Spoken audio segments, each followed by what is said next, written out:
Ha. So, kita ramai tak boleh nak buat order. Habis tu saya mana boleh nak cancel kalau saya cancel dari lain dapat. Sebab kita buat. Kalau lain boleh tunjuk ni. Ya tak, saya faham. Masalah sekarang ni, kalau saya cancel memang tak ada masalah. Tapi order tu dia takkan padam macam itu je. Dia akan bagi kat rider lain. Kita ni saya datang dari bandar ni dapat order ni. Kita tarik sampai sini. Pergi Family Mart Taman Yayasan. Ada order. Order Grab. Sekejap. Kita arrive dulu.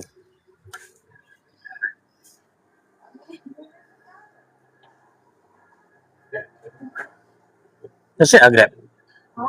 Grab? Alamak, tak tahu. Tak, kita sekarang sistem Grab ni problem. Dia keluar macam ni. Dia memang masuk lah. Kau masuk lah sebab saya datang sini. Ya, kita takut dia tak sampai situ. Ini macam mana? Sebab dia daripada tadi. Petang tadi macam ni. Tak gerak. Okey. Tak. Ni yang order ni. Try call ramen. Sekejap kita tanya. Dah tanya PIC pula. Oh. A few inches later. Ha. So, kita ramai tak boleh nak buat order. Habis tu saya mana boleh nak cancel kalau saya cancel dari lain dapat.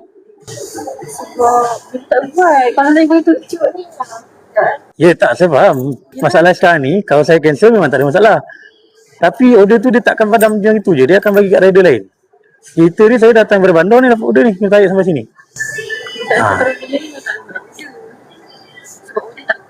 Apa kata awak suruh pesencah awak call Grab, tanya macam mana nak buat. Mana boleh ini macam ni ada masalah. Masalah pula time macam ni. Aku tadi kat bandar tau. Dia tarik aku order ni sampai Taman Yayasan. Dah sampai tak boleh buat pula. Kan salah aku masalahnya.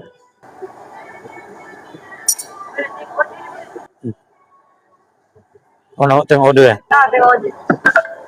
Mana?